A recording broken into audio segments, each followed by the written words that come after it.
سورۃ الکہف جو ہے جمعے کے بارے میں فضیلت صحیح سند کے ساتھ ہے، المستدرک للحاکم میں بھی اور موقوفاً سنن دارمی میں بھی ابو سعید خدری سے رضی اللہ تعالیٰ عنہما کہ نبی صلی اللہ علیہ وآلہ وسلم نے فرمایا جو شخص جمعے کے دن سورۃ الکہف پڑھ لے گا تو ایک جمعے سے لے کے اگلے جمعے تک اس کے لیے نور ہو جائے گا اللہ کی طرف سے۔ اور موقوفاً روایت جو دارمی کے اس میں ہے کہ اس کے اور خانہ کعبہ شریف کے درمیان ایک نور ہو جائے گا اگلے جمعے تک کے لیے، یعنی اللہ تعالیٰ اس کو ایک فضیلت دے گا۔ اور دارمی میں شب جمعہ کا ذکر ہے۔ یہ جو جمعے کے دن کے وظائف ہیں نا، اب وہ آپ یعنی غروب آفتاب جمعرات والے دن اس سے لے کے جمعے کی مغرب تک کر سکتے، یہ نہیں ہوتا کہ جمعے کے دن کوئی کرنا ہو۔ سورۃ الکہف بھی جمعے کے دن یہ فضیلت ہے۔ سورۃ الکہف کی فضیلت میں وہ مسلم شریف کی حدیث بھی ہے نا کہ وہ ایک صحابی رات کے وقت سورۃ الکہف کی تلاوت کر رہے تھے تو ان کا گھوڑا بھدک گیا، بادل اتنا قریب آیا آسمان کا کہ لگتا ہے کہ اب وہ گھوڑے پہ گرنے لگا تو گھوڑا بھدک گیا۔ تو صبح نبی علیہ السلام کو آپ فرمایا وہ فرشتے تھے تمہاری تلاوت سننے کے لیے آئے تھے، وہ بادل یہ والا نہیں تھا۔ نبی علیہ السلام جب تک دنیا میں موجود تھے اس وقت صحابہ کے ساتھ بھی ایسے واقعات ہوا کرتے تھے، کیونکہ صحابہ کو اللہ تعالیٰ نے امت کے اوپر یعنی دعوت کا ذریعہ بنانا تھا، ان کا ایمان بہت ہائی لیول کا تھا، اس وقت ایسے ایکسپیرینسز ہو جایا کرتے تھے۔ تو سورۃ الکہف جمعے والے دن پڑھیں، فضیلت ہے۔ جمعرات والے دن مغرب سے لے کے جمعے کی مغرب سے پہلے کسی بھی وقت آپ پڑھ سکتے ہیں، ٹھیک ہے نا۔ یہ جو بھی وظائف ہوتے ہیں نا اسلام میں، جب دن کی بات ہو رہی ہوتی ہے نا تو دن سے مراد وہ پورے 24 گھنٹے ہوتے ہیں۔ اسلام میں 24 گھنٹے سٹارٹ ہوتے ہیں ایک مغرب سے اگلی مغرب تک۔ اچھا آپ کو بتاؤں آج بھی مدینہ شریف میں گھڑی لگائی بھی ہے انہوں نے، روضہ شریف میں، وہ باب ابو بکر کی طرف، اس کی ٹائم روزانہ آگے ایک بندہ سیٹ کرتا ہے، وہ مغرب سے مغرب 24 گھنٹے چلتے ہیں، ٹھیک ہے۔ ظاہر روزانہ سیٹ ہی کرنی پڑے گی نا اس اعتبار سے، تو باقی گھڑیاں جو ہیں وہ ہمارے شمسی اعتبار سے چل رہی ہوتی۔ تو جتنے وظائف آتے ہیں نا کہ یہ فلاں کام جمعے والے دن کرنا ہے، تو جمعے کے دن سے مراد ہے ایون یہ غسل والا معاملہ بھی، اگر کوئی جمعے کے دن کو غسل نہیں کر سکتا تو جمعے اور جمعرات کی درمیانی رات کو غسل کر لیں۔ اصل میں یہ کہ ہفتے میں ایک دن، مسلم شریف کی حدیث ہے کہ ہر مسلم پہ ہفتے میں ایک دن غسل کرنا واجب ہے، جس میں وہ اپنے جسم کا میل دور کرے۔ وہ آپ کسی بھی دن کر سکتے ہیں لیکن سب سے بہتر ہے کہ آپ جمعے والے دن کریں۔ ویسے مسلمان تو آپ کو پتہ ہے پانی کی مچھلی ہے، مسلمان کا تو گزارا ہی نہیں ہوتا غسل کے بغیر۔ سورۃ الکہف کے حوالے سے صحیح بخاری اور صحیح مسلم دونوں میں حدیث موجود ہے۔ ایک صحابی تھے اسید بن حضیر، عربی میں پڑھیں گے تو حضیر رضی اللہ تعالیٰ عنہ علیہ السلام، وہ ایک رات سورۃ الکہف کی تلاوت کر رہے تھے اور اسی دوران انہوں نے آبزرو کیا کہ ان کا گھوڑا بھدکنا شروع ہو گیا۔ جب انہوں نے نگاہ اٹھا کر دیکھا تو ایک بہت بڑا سایبان، بہت بڑا بادل وہ بالکل ان کے قریب آ چکا تھا، جس کی وجہ سے وہ گھوڑا بھدک رہا تھا اور قریب تھا کہ وہ ان کے بچے کو نقصان پہنچاتا جو پاس موجود تھا۔ پھر انہوں نے تلاوت روک دی۔ صبح کے وقت رسول اللہ سے ذکر کیا صلی اللہ علیہ وآلہ وسلم، تو آپ صلی اللہ علیہ وآلہ وسلم نے فرمایا کہ یہ اللہ تعالیٰ کی طرف سے سکینت تھی جو نازل ہو رہی تھی۔ ایک روایت میں یہ آیا بخاری مسلم کی، اور دوسری روایت میں آیا کہ وہ فرشتے تھے جو کہ تمہاری تلاوت سننے کے لیے آئے تھے، سورۃ الکہف کی تلاوت۔ اچھا اس سے یہ بھی پتا چلا کہ صحابہ اکرام علیہم رضوان کو یہ نہیں پتا چلا کہ یہ فرشتے ہیں جو تلاوت سننے آئے ہیں، تو حضور باب تشائی کوئی نہیں۔ جو یہ دعوے کرتے ہیں ہمیں حضرت خضر مل گئے، ہمیں حضرت جبرائیل مل گئے، اور پتہ نہیں کیا کیا باتیں کرتے ہیں، سب کچھ جھوٹ کے اوپر مبنی۔ اور دوسرا سورۃ الکہف کی فضیلت کا پتہ چلا کہ اس کی تلاوت سننے کے لیے فرشتے اترے، اور اس صحابی کی بھی فضیلت ہے کہ ان کی آواز میں اتنی اٹریکشن تھی کہ فرشتے ان کی تلاوت سننے کے لیے زمین کے بالکل قریب آ گئے۔ ایک اور حدیث ہے المستدرک للحاکم میں صحیح سند کے ساتھ کہ جو شخص جمعے کے دن سورۃ الکہف کی تلاوت کرتا ہے تو اگلے جمعے تک کے لیے اللہ تعالیٰ کی طرف سے اس کے لیے ایک نور مقرر کر دیا جاتا ہے، یعنی اسپیشلی وہ اللہ تعالیٰ کی پروٹیکشن میں، اس کی رحمت کی پروٹیکشن میں آ جاتا ہے جو سورۃ الکہف جمعے کے دن تلاوت کرتا ہے۔ اسی لیے جمعے کے دن کے جو اذکار ہیں، یعنی کہ درود شریف پڑھنا، یہ بھی ایک نفلی ذکر ہے۔ اسی طریقے سے فجر کی پہلی رکعت میں سورہ الف لام میم السجدہ پڑھنا اور دوسری میں سورہ الدہر پڑھنا، بخاری مسلم میں آیا۔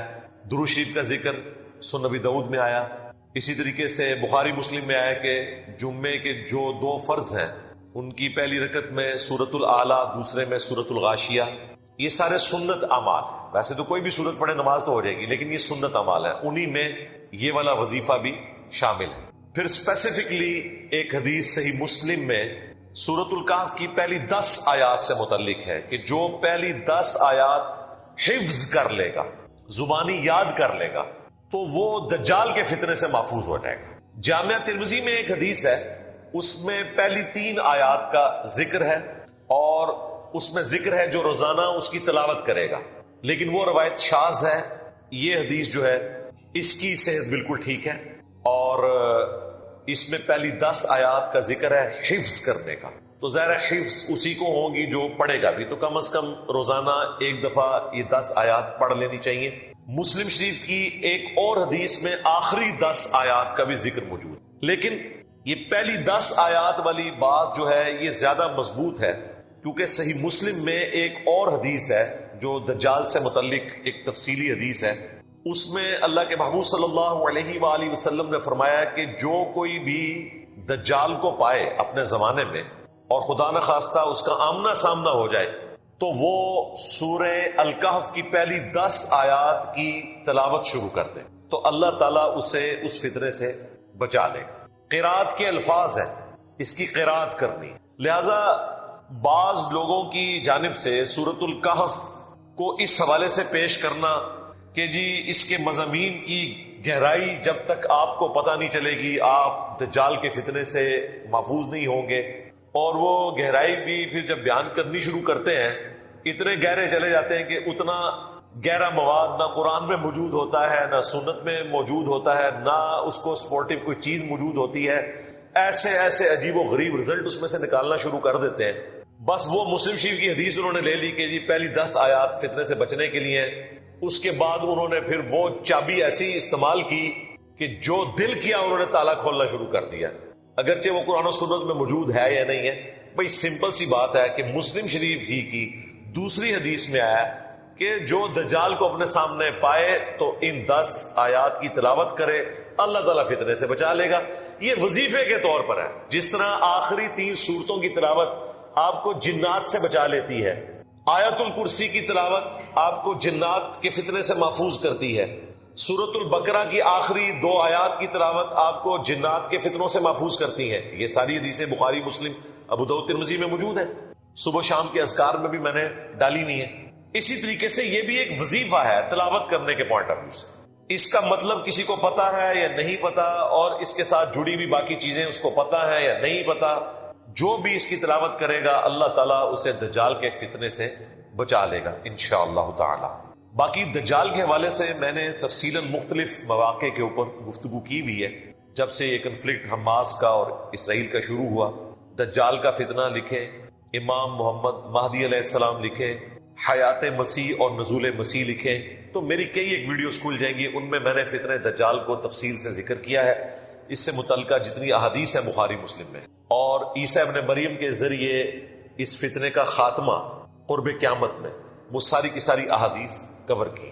بلکہ سورہ بنی اسرائیل کے سٹارٹ میں نے جب بنی اسرائیل کو ڈسکس کیا تھا اور ان کے 2 عروج اور 2 زوال کا ذکر کیا تھا، اور اسی کانٹیکسٹ میں جو آخری خلافت علی منہاج النبوہ آنی ہے امام محمد مہدی علیہ السلام کے ذریعے، اسے ڈسکس کرتے ہوئے میں نے کافی ساری چیزیں اس میں بیان کر دی تھی۔ آج اس کی تفصیل میں جانے کی ضرورت نہیں ہے۔ ان شارٹ یہ ہے کہ دجال ایک پرسنالٹی کا نام ہے جو کانا ہوگا۔ صحیح مسلم میں آیا کہ تمہارا رب کانا نہیں ہے لیکن دجال کانا ہوگا، اور تم اپنے رب سے ملاقات نہیں کر سکتے جب تک کہ تم مر نہ جاؤ، یعنی مرنے سے پہلے کوئی اپنے رب کو نہیں دیکھ سکتا، اس کے لیے مرنا شرط۔ لہذا جو بھی انسانی شکل میں آئے اور وہ دعویٰ کرے رب ہونے کا تو وہ دجال ہے، اور اس کی نشانی یہ ہے کہ وہ کانا ہے، یہ عیب ہے اس، یعنی وہ آنکھیں تو اس کی 2 ہیں لیکن ایک آنکھ جو ہے وہ ایک ابھرا ہوا ڈھیلا ہوگا، اس میں سے وہ دیکھ نہیں سکے گا، بدصورت ہوگا۔ بخاری مسلم میں آیا کہ دجال کی نشانی یہ ہے کہ اس کے ماتھے پر کافر لکھا ہوگا، لیکن ایبریویشن کے اندر کاف فا را، کافر ڈائریکٹ نہیں لکھا ہوگا، حروف کی فارم میں لکھا ہوگا۔ یہ بھی ایک امتحان ہے تاکہ جو بزرگ بابوں کے ماننے والے ہیں وہ کاف سے کش پڑھ لیں، فا سے فیض پڑھ لیں، اور راہ سے روحانیت پڑھ لیں. اور جو قرآن و سنت کے ماننے والے ہیں وہ احادیث کی بنیاد پہ سمجھ لیں کہ یہ جو اتنے بڑے بڑے کرتب کر رہا ہے تو یہ کوئی غوث وقت نہیں ہے، یہ دجال ہے. وہ لوگوں کو پریشان کر دے گا، بڑے بڑے لوگوں کا ایمان متزلزل کر دے گا. اس کے حکم سے صحیح مسلم میں آتا ہے کہ آسمان سے بارش نازل ہوگی، زمین سبزہ اگائے گی. بھائی غریب آدمی کو کیا چاہیے؟ اس کی زمین سبزہ اگا دے، وہ خدا مان لیں گے. یعنی جو بابوں کی سٹوریوں سے متاثر لوگ ہیں، کرامت کو ہم بھی مانتے ہیں، معجزے کو ہم بھی مانتے ہیں، لیکن جو ثابت ہو، زبانی کلامی نہیں، وہ متاثر ہو جائیں گے. اور بخاری مسلم میں آیا کہ ایک مومن کھڑا ہوگا اور وہ کہے گا تو دجال ہے. وہ کہے گا میں اتنے کام کر رہا ہوں، میں سبزہ اگا رہا ہوں، میں بارش برسا رہا ہوں، مجھے رب کیوں نہیں مان لیتے؟ وہ کہے گا کہ مجھے میرے نبی کی حدیث پہنچی ہے کہ تو دجال ہے. یہ مخلوق کہاں پائی جاتی ہے جو یہ کہتی ہے کہ نبی کی حدیث یہ ہے، تو جو مرضی کر کے دکھا دے؟ وہ لوگ جو کتاب و سنت کے مانتے ہیں. وہ کہے گا کہ میں تیرے 2 ٹکڑے کروں گا اور قتل کر کے دوبارہ زندہ کروں گا. وہ قتل کر دے گا. بخاری مسلم کے الفاظ ہیں، اس کی لاش کے 2 ٹکڑے کر کے اس کے درمیان چلے گا، پھر وہ جوڑ کے زندہ کر لے گا اور کہے گا اب تو مان لے میں نے مردوں کو زندہ کر دیا، میں بھی عبد القادر جیلانی کا بڑا بھائی ہوں آج کے دور میں. وہ بھی کہانی، یہ سچی بات ہے لیکن یہ آزمائش ہو. مسیح الدجال کیوں کہا گیا؟ دجل کہتے ہیں عربی زبان میں دھوکہ دینے کو، بہروپیہ. دجال بہروپیہ جو اصل میں نہیں ہے، اصل مسیح نہیں ہے، جعلی مسیح، مسیح الدجال. اور اصل مسیح کون ہے؟ یسوع مسیح، عیسیٰ ابن مریم. وہ سچے مسیح ہیں، یہ جھوٹا مسیح ہوگا. سچے مسیح نے بھی مردے زندہ کیے، قرآن میں آیا. جھوٹا مسیح بھی مردہ زندہ کرے گا، بخاری مسلم میں آیا. لیکن اس کی خبر دے دی گئی کہ یہ نشانیاں، اس کے بعد کوئی اندھا بھی ہو وہ بھی پہچان لے گا کہ یہ وہی دجال ہے. لیکن کئی لوگ اس کے ساتھ اٹیچ ہو جائیں. اب وہ مؤمن جب دوبارہ سے زندہ ہوگا اور دجال اسے کہے گا کہ اب تو مان لے، وہ کہے گا کہ تیرے اس عمل نے میرے ایمان میں اضافہ ہی کیا ہے، کیونکہ نبی علیہ السلام نے فرمایا تھا کہ وہ ایک مومن کو قتل کر کے دوبارہ زندہ کرے گا اور دوبارہ اس کے قتل پر قادر نہیں ہوگا. اب تو مجھے دوبارہ نہیں قتل کر سکتا. اور واقعی وہ اس کے قتل پہ قادر نہیں ہوگا. پھر وہ اسے اٹھا کر اپنی دوزخ میں پھینک دے گا. اور نبی علیہ السلام نے کہا کہ وہ اصل میں جنت ہوگی، وہ بندہ سیدھا جنت میں لینڈ کرے گا. اور جو اس کے ساتھ جنت ہوگی وہ اصل میں جہنم ہوگی. پھر نبی علیہ السلام نے کہا کہ یہ اس زمانے کا سب سے بہترین شہید ہوگا، سید الشہداء. کلمہ حق بلند کیا نا. ایون ہندوؤں کی کتابوں سے ڈاکٹر ذاکر نائک نے جو کلکی پرانا ہے اس سے ریفرنس دیا تھا کہ وہاں پہ بھی موجود ہے کہ بہار کے مہینے کے دوسرے عشرے کی 2 تاریخ کو آخری کلکی جو ہے وہ پیدا ہوئے. As far as books are concerned, اہل سنت اور اہل تشیع کی جو کتابیں ہیں نا وہ 12 ربیع الاول ہی بتاتی ہیں. لہٰذا اس تاریخ کے حوالے سے کوئی جھگڑا کرنے کی ضرورت نہیں ہے. کسی بھی صورت ربیع الاول میں جو 12 کی ڈیٹ آ رہی ہے وہ منڈے والے دن نہیں بنتی، جبکہ بخاری مسلم میں ثابت ہے کہ حضور کی ڈیتھ ہوئی ہے منڈے والے دن. تو منڈے کے دن 12 ربیع الاول آتی نہیں ہے، چاہے تینوں مہینوں کو کسی بھی اعتبار سے رکھ. پیدائش منڈے، ہجرت منڈے، وفات منڈے اور نزول قرآن منڈے. اور آپ جشن قرآن اور جشن میلاد سال کے بعد نہیں سر، ہر ویک منایا کرتے تھے منڈے کا روزہ رکھ. تو ہم معصومانہ سوال جب ان سے کرتے ہیں کہ بتائیں کہ جب مولا علی کوفہ شفٹ ہو گئے، دارالخلافہ انہوں نے کوفہ شفٹ کر دیا، اور مولا علی وہ ہیں کہ جو 3 خلفاء کے ساتھ نائب کی حیثیت سے رہے اور چوتھے نمبر پہ خود خلیفہ بنے. کوئی حدیث کو چھپی رہ گئی تھی تو ان تک تو پہنچ گئی. تو جو 5 سال کوفے میں مولا علی رہے، تو وہ جو 5 سال 12 ربیع الاول کا دن آتا تھا اس میں جو مولا علی جلسہ کرواتے تھے کوفے کی بڑی جامع مسجد کے اندر، اس میں ممانع خصوصی کون ہوتا تھا؟ یہ آگے سے کہیں گے ایک کرتا ہے سوال جی اس نہیں ہوئے گا جو تسی کر کے ساڑھے عشق نو چیلنج کرو گے. پھر اسی انجی پوچھاں گے کہ مولا علی جو ہے وہ نعت کس سے پڑھواتے تھے کوفے کی جامع مسجد میں، تو آپ کو چہرہ لٹکا کے جی اس زمانے سے کچھ نہیں سے ہوتا. تو جو کام اس زمانے میں نہیں ہوتا تھا وہ آپ شروع کر کے اور اس کی بنیاد میں باقی تمام مقادم فکر کو گستاخ ڈکلیئر کریں. اور جب جوڈیشری میں بات پیش ہو یعنی ہماری عدالت، تو کہیں کہ نہیں جی ہم تو اس سے مستحب سمجھتے ہیں، اگر کوئی نہیں کرتا ہم اسے کوئی گستاخ نہیں کہتے. تو سر پھر آپ یہ شعر جگہ جگہ لکھ کے کیوں لگاتے ہیں؟ نثار تیری چہل پہل پر ہزاروں عیدیں اے ربیع الاول، سوائے ابلیس کے جہاں میں سبھی تو خوشیاں منا رہے ہیں. یہ مفتی احمد یار خان نعیمی صاحب جن کا مزار گجرات میں، جنہوں نے جال ہاتھ کتاب لکھی ہے، ان کا یہ شعر ہے. آپ نے پوری امت کو ابلیس بنا دیا. صحابہ تابعین تبع تابعین کے مبارک دور میں جتنے مسلمان ہیں ان کو ابلیس کہہ دیا، کیونکہ وہ آپ کے طریقے پہ تو میلاد نہیں مناتے تھے. تو وہ تو وہی طریقہ تھا جو صحیح مسلم میں ہے 2750 فیہ ولدت و فیہ انزل علی، میں پیر کا روزہ اس لیے رکھتا ہوں کہ اس دن میں پیدا ہوا اور اس دن مجھ پر پہلی وہی نازل ہوئی۔ تو اسی لیے ہم عرض کرتے ہیں کہ مرنے سے پہلے اے مسلمان کر لے اس پہ غور، کتابوں کا خدا اور ہے، بابوں کا خدا اور، کتابوں کا نبی اور ہے، بابوں کا نبی اور، کتابوں کا دین اور ہے، بابوں کا دین اور۔ بابے بھی اسی دین، اسی رب کو، اسی پیغمبر کو مانتے ہیں، لیکن ان کوالٹیز کے ساتھ نہیں جو کتابوں میں رپورٹ ہوئی ہیں، وہ ان کوالٹیز کے ساتھ مانتے ہیں جو ان کے بابوں نے رپورٹ۔ تو میں نے ابن تیمیہ کی انجینئرنگ بہت پہلے کی تھی اس حوالے سے، میں آج اس کو ٹاپک کو اسکپ کرتا ہوں، ہمیں کسی کی کوئی دھوس نہ لگائے۔ اور بھائی جب ہم قرآن و سنت کی روشنی میں حضرت معاویہ رضی اللہ تعالیٰ عنہ، حضرت عمر بن عاص رضی اللہ تعالیٰ عنہ، حضرت مغیرہ ابن شعبہ رضی اللہ تعالیٰ عنہ سے اختلاف کر سکتے ہیں تو بابت شیعی کوئی نہیں، چاہے وہ بابا ابن تیمیہ ہو، چاہے بابا اعلیٰ حضرت ہو، چاہے بابا اشرف علی تھانوی ہو۔ تو اس کی پھر میں ان کو پھکی دیتا ہوں کہ دیکھیں کہ 10 محرم کا دن ہے، ایک گھر میں مجلس ہو رہی ہے، لوگ چیخو پکار کر رہے ہیں، ماتم کر رہے ہیں، اہل بیت کے مصائب کو یاد کر کے رو رہے ہیں، اور دوسرے گھر کے اندر ٹی وی چلا ہوا ہے، بلکہ اس سے بھی بڑھ کر اعلیٰ حضرت کی کتاب رد الرافضہ رکھی ہوئی ہے جس میں شیعہ کو کافر ڈکلیئر کیا گیا ہے۔ ایک طرف اہل بیت کے غم میں لوگ رو رہے ہیں، یہ شیعہ کا گھر ہے، یہ بریلویوں کا گھر ہے۔ اب بتاؤ کہ عاشق اہل بیت کون ہے؟ تو کہیں گے نہیں، عشق اہل بیت کا یہ تقاضا نہیں ہے کہ اس طرح کی بدعت کی جائے۔ تو سر عشق رسول کا بھی یہ تقاضا نہیں کہ اس طرح کی بدعت کی ہے۔ حقیقت کے بغیر، اینٹی وینم الزامی جواب کے بغیر بات سمجھ نہیں آتی۔ السلام علیکم ورحمۃ اللہ، لا حول ولا قوة الا باللہ، حسبنا اللہ ونعم الوکیل، یا حی یا قیوم برحمتک استغیث، لا الہ الا انت سبحانک انی کنت الظالمین، اللہم صلی علی محمد وعلی آل محمد۔ سب سے جو زیادہ سوال عموماً کیا جاتا ہے وہ یہ ہے کہ نبی صلی اللہ علیہ وآلہ وسلم کی پیدائش کا مبارک دن کون سا؟ تو عیسوی اعتبار سے، یعنی جو ہمارا اس وقت کامن ایرا چل رہا ہے، جو آج 17 اکتوبر 2021 ہے، اس سے کہتے ہیں کامن ایرا، CE یا AD بھی کہا جاتا ہے، اینو ڈومینی۔ ویسے عموماً لوگوں میں مشہور ہے کہ after death of Jesus Christ, اس کا مطلب ہے نہیں، وہ BC کا مطلب تو یہی ہے، بیفور کرائسٹ، یعنی حضرت عیسیٰ کی پیدائش سے پہلے۔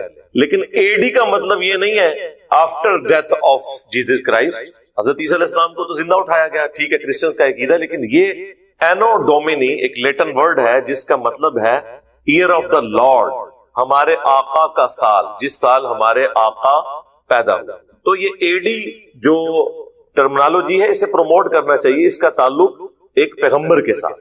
لیکن آپ دیکھیں چونکہ اکثریت کرسچینٹی میں اب ایتھیسٹ اور سیکولر ہو چکے ہیں، انہوں نے اس کی جگہ اب نیا ورڈ شروع کر دیا، اگرچہ اسے اتنی پذیرائی نہیں ملی، لیکن وہ یوز وہ یہی کرتے ہیں۔ اب آپ دیکھیں ان کی خبروں میں CE کامن ایرا، یعنی پیغمبر کا کانسیپٹ ہی ختم ہو جائے۔ AD تو کوئی دیکھے گا نہیں یار AD کا مطلب کیا ہے، تو آئے گا جس سال حضرت عیسیٰ پیدا ہوئے، اینو ڈومینی۔ اسی لیے ہم اسی کو پروموٹ کرتے ہیں کہ ہمیں AD کی ٹرم کو یوز کرنا چاہیے۔ تو AD کے اعتبار سے 571 AD اور تاریخ 22 اپریل اللہ کے محبوب صلی اللہ علیہ وآلہ وسلم کی پیدائش کا دن ہے، یعنی حضرت عیسیٰ علیہ السلام کی پیدائش کے 570 سال پورے ہونے کے بعد 571 عیسوی میں آپ صلی اللہ علیہ وآلہ وسلم کی پیدائش ہوئی، اور ڈیتھ آپ کی ہوئی 632 عیسوی کے اندر۔ اب نبی علیہ السلام کی جب بعثت ہوئی اس وقت اس طریقے سے عرب کے لوگوں میں سن کوئی نہیں چلتے تھے، بلکہ وہ مختلف سالوں میں ہونے والے واقعات کے ریفرنس سے چیزوں کو یاد رکھا کرتے کہ فلاں جو واقعہ ہوا تھا اس کے اتنے سال کے بعد یہ شخص پیدا ہوا۔ جس طرح ہمارے اپنے ذہن میں تو ایک بڑا مشہور واقعہ ہے جو 1992 کا سیلاب آیا تھا، بہت بڑا۔ تو کئی لوگ ہیں نا، ان کے جو گھر والے ہیں نا، تو وہ کہتے ہیں یہ سیلاب والے سال پیدا ہوا سی، اور جس سال سیلاب آیا سی نا اس تو اگلے سال ہے پیدا ہوا سی۔ وہ 1992 ہمارے یہاں پہ بھی ایک بینچ مارک کے طور پہ مانا جاتا ہے، عرب میں چلتے ہی ہے۔ اس اعتبار سے ابراہ کے لشکر کو جو اللہ تعالیٰ نے ہلاک کیا، جس کا ذکر سورۃ الفیل کے اندر موجود ہے، جامع ترمذی میں حدیث ہے کہ اللہ کے محبوب صلی اللہ علیہ وآلہ وسلم عام الفیل والے سال پیدا ہوئے، یعنی اس سال یہ بہت بڑا ایک واقعہ ہوا تھا کہ کعبے پر چڑھائی کرنے کے اگینسٹ اللہ تعالیٰ نے اسے ہلاک کیا ابراہ کو۔ دلائل النبوہ امام بیہقی کی کتاب ہے، آلموسٹ 3500 اس میں احادیث ہے، اس میں نبی علیہ السلام کی پوری بایوگرافی اس اعتبار سے موجود ہے۔ اس کے شروع میں آپ کو ملے گا، بلکہ 4 نمبر کے اوپر یہ حدیث ہے۔ حضرت انس بن مالک کے شاگرد ہیں محمد بن اسحاق المتوفا 150 ہجری، وہ کہتے ہیں کہ اللہ کے محبوب صلی اللہ علیہ وآلہ وسلم عام الفیل والے سال پیر کے دن 12 ربیع الاول کو صبح کے وقت پیدا ہوا. یعنی یہ اہل سنت کی کتابیں یہ بتاتی ہیں، حدیث کی کتابیں. اہل تشیع کے ہاں بھی جس طرح ہمارے ہاں صحیح بخاری ایک موسٹ اتھینٹک بک ہے احادیث کی، ان کی ہے اصول الکافی. اس میں جو 110 نمبر چیپٹر ہے وہ نبی الاسلام کی پیدائش سے متعلق ہے. اس میں بھی لکھا ہوا ہے کہ نبی صلی اللہ علیہ وآلہ وسلم عام الفیل والے سال 12 ربیع الاول کو منڈے کے دن پیدا ہوئے. لیکن پریکٹیکلی اہل تشیع میلاد جو ہے وہ 17 ربیع الاول کو مناتے ہیں، لیکن ان کی بکس 12 ربیع الاول بتا رہی ہے. یہاں پہ بھی اہل سنت کے ہاں بریلوی مکتب کے جو لوگ ہیں وہ 12 ربیع الاول کو منا رہے ہوتے ہیں. اہل حدیث نے چونکہ منانا نہیں ہوتا تو وہ اس گیم میں ڈالے ہوئے ہیں انہیں کہ یار یہ 12 نہیں 9 ہے. اور دوسری طرف ان کے لیے اپنی بہت بڑی مصیبت ہے کہ احمد بریلوی صاحب نے فتاوی رضویہ میں 8 ربیع الاول پیدائش کا دن لکھ دیا ہے، لیکن انہوں نے کہا چونکہ اب 12 ایک ترویج پکڑ گیا ہے لہذا 12 ہی چلتا رہے، ہے 8 ہے. اور اس سے بڑھ کر ان کے جو پیرانے پیر ہیں شیخ عبد القادر جیلانی، ٹھیک ہے، جن کے اوپر پورے کا پورا تصوف کا سلسلہ انہوں نے کھڑا کیا ہوا ہے، المتوفا 561 ہجری، وہ انہوں نے غنیت الطالبین میں نبی الاسلام کے جو پیدائش کا دن اور تاریخ بتائی ہے وہ 10 محرم بتائی ہے. یعنی جو مسلمانوں کے بچے بچے کو پتا ہے وہ چیز شیخ عبد القادر جیلانی کو نہیں پتا تھی، کیونکہ انہیں علم غیب نہیں تھا. پوری امت کو علم غیب ہے. کہتے ہیں نا بزرگ جو ہے دلوں کا حال جان لیتے ہیں. جن بزرگوں کا یہ حال ہے کہ انہیں اپنے پیغمبر کی پیدائش کا مہینہ نہیں پتا. ٹھیک ہے تاریخ میں اختلاف ہے لیکن مہینے کے اوپر تو امت کا اجماع ہے کہ ربیع الاول کا مہینہ ہے. وہ انہوں نے 10 محرم لکھ دی. چلو تاریخ میں غلطی کھا سکتے تھے، اس میں کیوں غلطی کھا دی؟ اتنی حیران کن بات ہے. ایون ہندوؤں کی کتابوں سے ڈاکٹر ذاکر نائک نے جو کلکی پرانا ہے اس سے ریفرنس دیا تھا کہ وہاں پہ بھی موجود ہے کہ بہار کے مہینے کے دوسرے عشرے کی 2 تاریخ کو آخری کلکی جو ہے وہ پیدا ہوئے. تو as far as books are concerned اہل سنت اور اہل تشیع کی جو کتابیں ہیں نا وہ 12 ربیع الاول ہی بتاتی ہیں. لہٰذا اس تاریخ کے حوالے سے کوئی جھگڑا کرنے کی ضرورت نہیں ہے. اب بعض لوگ کہتے ہیں جی محمد بن اسحاق تابعی ہیں، انہوں نے سند پوری بیان نہیں کی ہے. تو ہمارے پاس نبی علیہ السلام کے مبارک زمانے کے سب سے قریب اگر کوئی ریفرنس ملتا ہے نا تو وہ یہی ملتا ہے. اب ابن تیمیہ تو آئے ہیں 700 سال بعد، ان کی بات مانیں یا ایک صحابی کے شاگرد کی بات مانیں جب ہمارے پاس کوئی اور دوسری روت نہ ہو. اچھا اب آ جائے اللہ کے محبوب صلی اللہ علیہ وآلہ وسلم کی وفات کا دن. وہاں پہ بھی دن پہ تو اتفاق ہے کہ منڈے ہے، کیونکہ بخاری مسلم دونوں میں موجود ہے کہ اللہ کے محبوب صلی اللہ علیہ وآلہ وسلم جب آخری دفعہ مسجد نبوی میں آئے اور سیدنا ابوبکر صدیق رضی اللہ تعالیٰ عنہ امامت فرما رہے تھے صحابہ کی، تو حجرے کا جب پردہ ہٹایا تو صحابہ کہتے ہیں کہ قریب تھا کہ ہم حضور کے دیدار شوق میں اپنی نماز توڑ دیتے، لیکن آپ نے مبارک ہاتھوں سے اشارہ کیا کہ اپنی جگہوں پہ رہو. پھر آپ اندر چلے گئے اور اسی دن صبح چاشت کے وقت نبی علیہ السلام کی وفات ہوئی. یہ بخاری میں بھی ہے، مسلم میں بھی منڈے کا دن، مہینہ بھی ربیع الاول کا، تاریخ کوئی کنفرم نہیں کہ کون سی. اب بعض لوگ سوچ رہے ہوں گے ہمارے چھوٹے چھوٹے بچوں کو تاریخیں پتہ ہے. بھائی اس زمانے میں تاریخیں اس طرح سیو نہیں کی جاتی. اگر آپ کو یقین نہ آئے تو آپ کے گھر کوئی بڑا بوڑھا موجود ہے نا، اس سے ذرا اس کی تاریخ پیدائش کی تو اندازے سے اس زمانے میں شناختی کارڈ پہ بھی اکثر لوگوں کی اندازے سے لکھی ہے، کئی لوگوں کو تو پتہ ہی نہیں. اگر 8 سے 100 سال پہلے یہ حال تھا تو 1400 سال پہلے کیا صورتحال ہو. باقی ہم جو لکھتے ہیں یہ اندازے ہی ہوتے ہیں نا، ان زمانوں میں اس طرح عرب کے اندر کلچر نہیں تھا. البتہ دنوں کا اعتبار ہوتا تھا کہ منڈے کے دن، جس طرح آپ کو دلائل النبوہ میں ملے گا کہ اللہ کے محبوب صلی اللہ علیہ وآلہ وسلم منڈے کو پیدا ہوئے، منڈے والے دن آپ نے ہجرت فرمائی، منڈے والے دن آپ کی ڈیتھ ہوئی. تو منڈے کے دن کی بڑی اہمیت ہے اس اعتبار سے. لیکن تاریخیں اس طرح رپورٹ نہیں ہوئی. البتہ سب کانٹیننٹ میں اہل حدیث حضرات نے اور دیوبند نے مل جل کے بریلویوں کو قابو کرنے کے لیے مشہور کر دیا کہ یہ 12 ربیع الاول نبی علیہ السلام کی وفات کا دن ہے تاکہ یہ منانا چھوڑ دیں. بھئی وہ تو وفات کے دن پہلے ہی عرس کی شکل میں کتنے بزرگوں کے منا رہے ہیں، اس سے تو انہوں نے باز نہیں آنا تھا. تو یہ تو انفیئر مینز والی بات ہوئی نا. انہوں نے کہا نہیں 9 ہے، انہوں نے کہا ٹھیک ہے آپ 9 کو منا لیں، ہم 12 کو منائیں گے. تو اس طرح تو مسئلہ حل نہیں ہوگا. تو اس حوالے سے جب میں خود بریلوی تھا نا، 2001 کی بات ہے، اس زمانے میں نے ایک ریسرچ پیپر لکھا تھا، وہ آج بھی میری ویب سائٹ کے اوپر رکھا ہوا ہے ahlsunnatpak.com کہ 12 ربیع الاول اللہ کے محبوب صلی اللہ علیہ وآلہ وسلم کا یوم وفات نہیں ہے. وہ آج تک رکھا ہے. بعض لوگ کہتے ہیں کیوں رکھا ہوا ہے؟ اس لیے کہ بھئی اس تحقیق کے ساتھ ہم آج تک ایگری کرتے ہیں. یہ تو نہیں ہے کہ بریلویوں کی ساری باتیں غلط ہیں اور دیوبند کی ساری باتیں غلط ہیں اور اہل حدیث کی ساری باتیں غلط ہیں اور اہل تشیع کی ساری باتیں غلط ہیں. اب تو آپ لوگوں کو پتا چلا ہے کہ شیعہ کی کئی باتیں صحیح نکل آئی ہیں تو باقی فرقوں کی بھی ٹھیک نکل آتی ہیں. تو اس میں میں نے بخاری مسلم سے ثابت کیا تھا, صحیح بخاری اور صحیح مسلم دونوں میں یہ حدیث موجود ہے جو میں نے بیان کی. نبی الاسلام کی وفات کا دن منڈے, مہینہ ہو گیا چلے ربیع الاول, اور سن بھی سب کو پتا ہے 11 ہجری. اور بخاری اور مسلم میں یہ حدیث ہے کہ اللہ کے محبوب صلی اللہ علیہ وآلہ وسلم نے جو زندگی میں ایک حج کیا, وہ حج آپ نے کیا 10 ہجری کے اندر, اور جب آپ نے حج کیا تھا اس دن یوم عرفہ, صحیح بخاری اور مسلم میں آتا ہے کہ وہ جمعے کے دن, یعنی 9 ذوالحجہ یوم عرفہ میدان عرفات والا.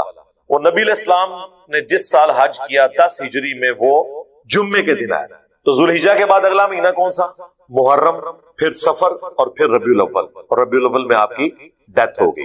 اب یہ بیچ میں جو 3 مہینے انوالو ہو رہے ہیں نا, ذوالحجہ, محرم اور سفر, یہ تینوں مہینے آپ 30 کے رکھ لیں, حالانکہ 3 30 کے نہیں ہوتے, تینوں 29 کے رکھ لیں, 2 29 1 30 یا 2 30 1 29, یہ 4 پاسبلٹیز بنتی. کسی بھی صورت ربیع الاول میں جو 12 کی ڈیٹ آ رہی ہے وہ منڈے والے دن نہیں بنتی, جبکہ بخاری مسلم میں ثابت ہے کہ حضور کی ڈیتھ ہوئی ہے منڈے والے دن. تو منڈے کے دن 12 ربیع الاول آتی نہیں ہے, چاہے تینوں مہینوں کو کسی بھی اعتبار سے رکھ.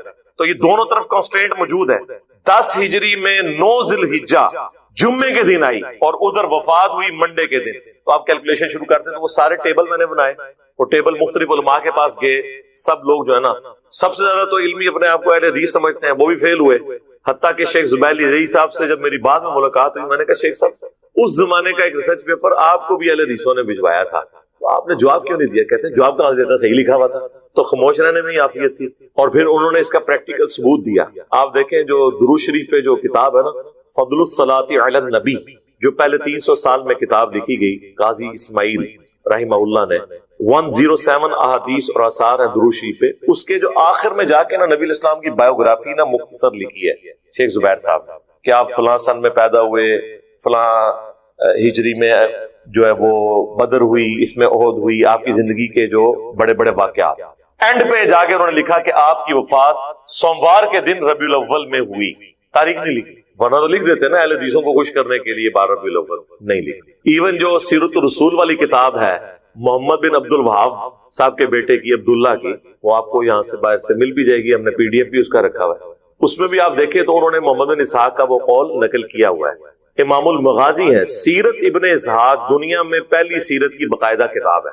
اور یہ امام ابن اسحاق جو تھے المتوفا 150 ہجری, جو انس ابن مالک کے شاگرد ہیں, ان سے بڑا ان کے زمانے میں جیوز اور کرسچن میں بھی کوئی تاریخ کا, ہسٹری کا اسکالر نہیں تھا. سیرت ابن اسحاق مشہور ہے, اردو میں آ چکی ہے. اسی کی تلخیص کی تھی 100 سال بعد آلموسٹ امام ابن ہشام المتوفا 232 ہجری نے, سیرت ابن ہشام. اور پھر اسی کو بعد میں مختصر کیا محمد بن عبد الوہاب صاحب کے بیٹے نے, عبداللہ بن محمد بن عبد الوہاب, وہ ایک جلد میں, جس میں میں نے آپ کو جنگ جمل صفین اور نہروان کے حوالے سے بھی جو ان کا موقف ہے وہ بتایا تھا. وہ کلپ میرا یوٹیوب کے اوپر موجود ہے, محمد بن عبد الوہاب شیعہ. میں نے تو پھر بھی کنٹرول الفاظ میں باتیں کی ہوئی ہیں, انہوں نے تو کھل کے باتیں کی الحمدللہ. اس میں بھی آپ کو یہ ملے گا. تو نبی الاسلام کی وفات کا دن منڈے, مہینہ ربیع الاول, تاریخ کوئی کنفرم نہیں ہے کہ کون سی تاریخ. یہ زیادہ بڑی جو چیزیں پوچھی جاتی ہیں. اس کے بعد وہ کہتے ہیں, دیکھیں جی قرآن پاک میں اللہ تعالیٰ نے فرمایا قل بفضل اللہ وبرحمتہ فبذلک فلیفرحوا, اے نبی تم فرماؤ کہ اللہ کے فضل اور رحمت ملنے کے اوپر خوشیاں منایا کرو, یہ اس سے بہتر ہے جو تم دنیا کا مال جمع کرتے. وہ کہتے ہیں اس کے تحت نبی الاسلام کی پیدائش کے اوپر ہمیں خوشی منانی چاہیے, کیونکہ اللہ تعالیٰ نے سورہ آل عمران میں فرمایا لقد من اللہ علی المؤمنین اذ بعث فیہم رسولا, بے شک اللہ کا احسان ہے مومنین پر کہ انہی میں سے ایک رسول کو مبعوث کیا جو اللہ کی آیات ان پر تلاوت کرتے ہیں, ان کا تزکیہ کرتے ہیں اور انہیں کتاب و حکمت کی تعلیم دیتے ہیں, اور اس سے پہلے یہ کھلی گمراہی میں. پھر وما ارسلناک الا رحمتا للعالمین, نبی علیہ السلام کو اللہ تعالیٰ نے سارے جہان والوں کے لیے رحمت بنا کر بھیجا. تو وہ کہتے ہیں کہ جی دیکھیں, جب اللہ تعالیٰ کہہ رہا ہے کہ میرا فضل اور رحمت ملے, اور ایسا فضل جس پہ اللہ احسان جتا رہا ہے مومنین, تو اس کے ملنے پہ خوشی کرنی چاہیے. بالکل ٹھیک ہے, لیکن اگر یہ آپ آیت کا کانٹیکسٹ پڑھیں تو یہ اسپیسیفکلی قرآن کے بارے میں ہے, اسے آپ ایکسٹراپولیٹ کر سکتے ہیں نبی الاسلام کی ذات کے بارے میں بھی. لیکن اس کا سٹارٹ یوں ہوتا ہے قد جاءتکم موعظۃ من ربکم، بے شک تمہارے پاس تمہارے رب کی طرف سے ایک واضح و نصیحت والی چیز آ گئی، اور ہدایت اور رحمت مومنین کے لیے، یعنی قرآن. اور پھر آتا ہے قل بفضل اللہ وبرحمتہ، یعنی قرآن کے ملنے پر خوشیاں مناؤ. تو جشن قرآن تو کوئی نہیں ہوتا. آج تک آپ نے سنا جشن قرآن سال کے بعد منایا جاتا ہو؟ ہاں، جشن قرآن کی بجائے یہ کہا جاتا ہے قرآن ڈائریکٹ نہیں پڑھنا، گمراہ ہو جاؤ گے، یہ جشن ہو رہا ہو. تو جشن قرآن بھی منائے، جشن میلاد بھی منائے، لیکن اس طریقے پر جو اللہ کے محبوب صلی اللہ علیہ وآلہ وسلم نے تعلیم فرمایا، جو صحیح مسلم میں حدیث ہے 2750، جو مشکات میں بھی موجود ہے نفلی روزوں والے چیپٹر کے اندر. اللہ کے محبوب صلی اللہ علیہ وآلہ وسلم ہر منڈے کا روزہ رکھا کرتے تھے پیر کے دن.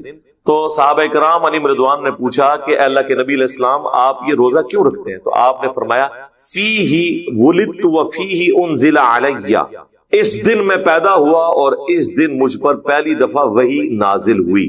یعنی وحی کا نزول بھی منڈے کو ہوا. یعنی منڈے کا دن اللہ کے محبوب صلی اللہ علیہ وآلہ وسلم کی مبارک زندگی میں بڑا اہم ہے. پیدائش منڈے، ہجرت منڈے، وفات منڈے اور نزول قرآن منڈے. اور آپ جشن قرآن اور جشن میلاد سال کے بعد نہیں سر، ہر ویک منایا کرتے تھے منڈے کا روزہ رکھ.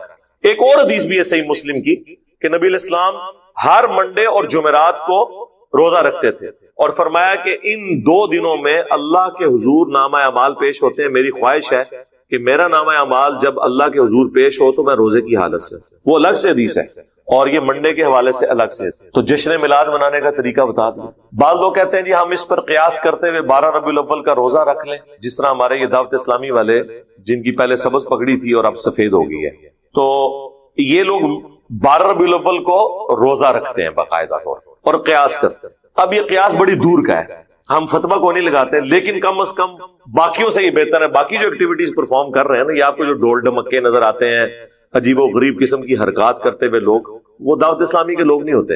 ایٹ لیسٹ ان کے اندر اتنا ہے کہ انہوں نے ایک خاص لمٹ کو کراس نہیں کرنا. تو وہ ایون آپ دیکھیں اتنی گرمیوں میں بھی ربیع الاول آیا ہوتا ہے، کئی بیچارے بے ہوش بھی ہو جاتے ہیں، روزہ رکھا ہوتا ہے انہوں نے، جلوس میں بھی وہ جا رہے ہوتے ہیں. باقی یہ ماڈل بنانا، ماڈلز کے آگے کھڑے ہو کے دعائیں کرنا، پھر ان ماڈلز کو دیکھنے کے لیے مرد و عورت کا اختلاط ہونا، اس کو تو خود بریلوی مکتب کے لوگ بڑے علماء ناپسند کرتے ہیں. الیاس قادری صاحب تو بہت زیادہ مخالفت ہے، لیکن چونکہ اب یہ کلچر ہے، بن چکا ہے، اب اس کے اوپر آپ کوئی قدغن لگانا بڑا مشکل کام ہے. تو وہ 12 ربیع الاول کا روزہ رکھتے ہیں، ان کو بھی میں کہتا ہوں بجائے 12 ربیع الاول کا روزہ رکھنے کے آپ منڈے کا روزہ رکھیں. آج 10 ربیع الاول ہے، کل 11 ربیع الاول منڈے کے دن آ رہی ہے، تو آپ منڈے کا روزہ رکھیں. چلے اگر ہر مہینے نہیں رکھ سکتے، ہر ویک نہیں رکھ سکتے، سال میں ایک دفعہ رکھ لیں، تو اس سنت پہ عمل کر لیں. اکثر لوگ کہتے ہیں جی اب ہم کیا کریں، پھر کس طریقے سے میلاد منائیں؟ تو ایسے میلاد منائیں. تو یہ سنت طریقہ ہو گیا. اب رہ گیا مروجہ جو طریقہ ہے، جلوس، جھنڈیاں، لائٹنگ، اور وہ عربیوں والے لباس پہنے ہوتے ہیں، لکڑی کی تلواریں اٹھائی ہوتی ہیں. آپ پنڈی میں تو چلے جائیں تو وہاں تو آپ کو ایسا ایسا رنگ نظر آئے گا. اب یہ ساری کی ساری چیزیں ان کو بھی پتہ ہے کہ اللہ کے محبوب صلی اللہ علیہ وآلہ وسلم اور خلفائے راشدین کے زمانے میں نہیں تھی، لیکن وہ پھر اس کے اوپر لیم ایکسکیوز یہ دیتے ہیں کہ دیکھیں نبی الاسلام کے مبارک زمانے میں قالین بھی نہیں بچھائے جاتے تھے مساجد میں، ایئر کنڈیشن نہیں ہوتے تھے، لائٹنگ نہیں ہوتی تھی، مسجد کے محراب، مسجد کے مینار نہیں ہوتے تھے. تو یہ چیزیں بھی تو آپ نے ایکسیپٹ کی ہوئی ہیں.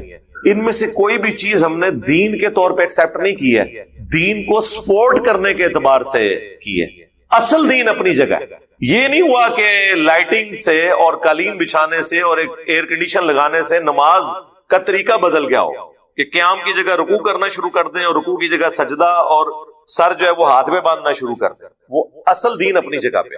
آپ بھی منڈے کے دن کا روزہ رکھیں، اس روزے کو آپ کھجور سے افطار کرنا چاہتے ہیں کریں، اس کے بعد آپ نے بریانی کھانی ہے، اگرچہ بریانی کا ثبوت نبی علیہ السلام کے زمانے میں نہیں ہے تو آپ کھائیں، اے سی والے کمرے میں بیٹھ کے کھائیں، ہم آپ کو کچھ نہیں کہیں گے، کیونکہ اصل اپنی جگہ موجود ہوگی. دین کی اصل اپنی جگہ پہ ہونی چاہیے، اس کو سپورٹیو چیزیں ہو سکتی ہیں. جس طرح امام بخاری، امام مسلم نے دین کی اصل کو اپنی جگہ رکھا ہے. یہ کتابیں صحابہ نے تو نہیں لکھی، لیکن انہوں نے احادیث کو جمع کیا، تو دین اصل میں اپنی جگہ پہ تھا. ہماری یہ ویڈیو بن رہی ہے، یہ دین اصلی جگہ پہ موجود ہے. یہ ایک طریقہ ہے. لوگ ہوائی جہاز پہ حج کرنے کے لیے جاتے ہیں، ایک طریقہ ہے. الیکٹرانک کاؤنٹر کے اوپر تسبیحات کو شمار کرنا، یہ ایک طریقہ ہے. لیکن تسبیحات وہی ہیں جو نبی الاسلام نے تعلیم فرمائی، اور اس کی اصل ہے وہ حدیث صحیح مسلم کہ جس نے اسلام میں اچھی سنت کو جاری کیا، جتنے لوگ اس پر عمل کریں گے اس کا ثواب اسے ملے گا، اور عمل کرنے والوں کے اپنے ثواب میں بھی کمی نہیں ہوگی. اور جس نے اسلام میں بری سنت کو جاری کیا، جتنے لوگ اس پہ چلیں گے اس کا وبال سب کا جمع کر کے اس شخص پہ ہوگا، اور ان کا اپنا وبال بھی کم نہیں ہوگا. یہ بدعت حسنہ اور سنت حسنہ کا فرق آپ سمجھ لیں. یہ سنت حسنہ ہے، بدعت حسنہ نہیں ہے. پھر سے کوئی پوچھے نا کہ بری بدعت کون سی ہے، پھر کہتے ہیں جو بھی ہم بدعت ذکر کریں کہتے ہیں یہ اچھی بدعت ہے. ہم کہتے ہیں بری بدعت، تو اللہ کے فضل سے آج تک کوئی بری بدعت کی مثال دے نہیں سکا. وہ مثالیں وہ چیزوں کی دیں گے جو آلریڈی اسلام میں حرام ہے. وہ کہتے ہیں جی بری بدعت یہ ہے کہ عورتیں بے پردہ ہو کے میلاد کے جلوس میں آ جائیں. تو یہ بدعت تو نہیں میرے بھائی، عورتوں کا بے پردہ ہونا ویسے ہی منع ہے. جو آلریڈی شریعت میں کام منع ہے ان کو کوئی پرفارم کرتا ہے اس کو آپ بدعت تو نہیں کہیں گے، وہ تو حرام کام ہے.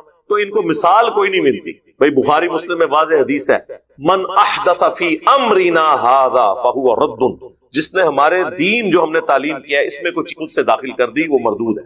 پھر اکثر آپ کو کہیں گے منع کدھر ہے؟ جی منع ہے. صحیح مسلم میں 2005 نمبر حدیث ہے.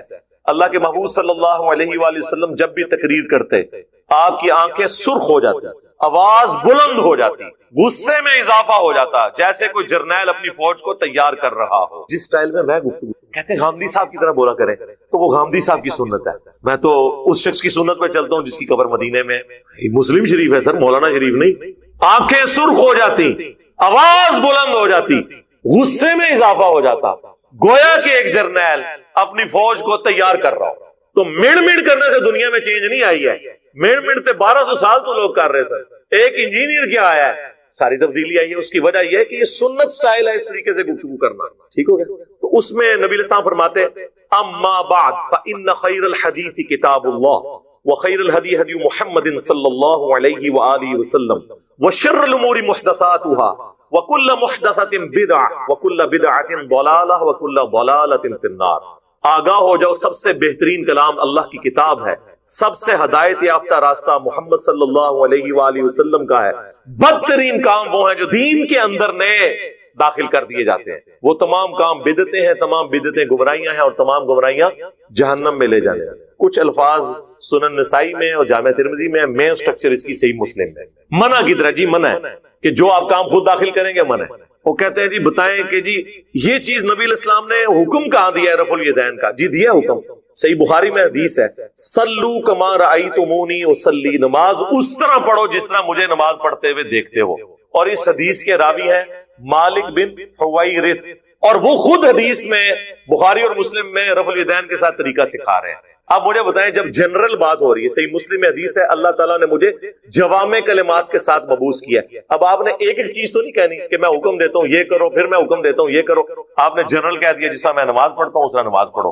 اور جو صحابی یہ روایت کر رہا ہے وہ نماز پڑھنے کا طریقہ بتا رہا ہے، تو ہر چیز وہ فنکشن سب کے اوپر اپلائی ہو گیا. یہاں پہ بھی جب آپ نے فرمایا کہ جو کام بھی دین میں داخل کیا گیا وہ بدعت، تو سنت حسنہ وہ جائز ہے. میں نے بتایا صحیح بخاری بدعت حسنہ نہیں، سنت حسنہ، اور اس کی اصل وہ صحیح مسلم کی حدیث کہ جس نے اسلام میں اچھی سنت کو جاری کیا. وہ پوری حدیث نہیں پڑھتے، اس میں ہے کہ نبی علیہ السلام کے پاس غریب اصحاب آئے، ان کی غربت دیکھ کے نبی علیہ السلام کے چہرے پر ناگواری کے اثار آئے. آپ بڑے غمگین ہوئے، آپ نے مسجد میں ممبر لگوا کر خطبہ دیا، اور پھر آپ علیہ السلام نے انفاق فی سبیل اللہ سے متعلق آیات تلاوت کی، اور پھر کہا کہ اپنے آپ کو بچا لو جہنم کی آگ سے، خواہ ایک کھجور ہی صدقہ کرو. اور اس ترغیب دلانے پر لوگ اپنے اپنے گھروں کو گئے. ایک انصاری گھر گئے، انہوں نے ایک بہت بڑے بورے کے اندر بزرگوں کی کتابیں نہیں، اپنے گھر کا سامان اس میں جمع کیا. اور وہ صحابہ کہتے ہیں بڑی مشکل سے وہ گھسٹتے ہوئے مسجد میں آ کے اس مسجد کے سین میں جب انہوں نے بورا رکھا نا، باقی لوگ اتنے امپریس ہوئے کہ یار یہ تو بندہ ایک بالکل لوور مڈل کلاس کا بندہ اور اتنا سامان اٹھا کے لے آیا.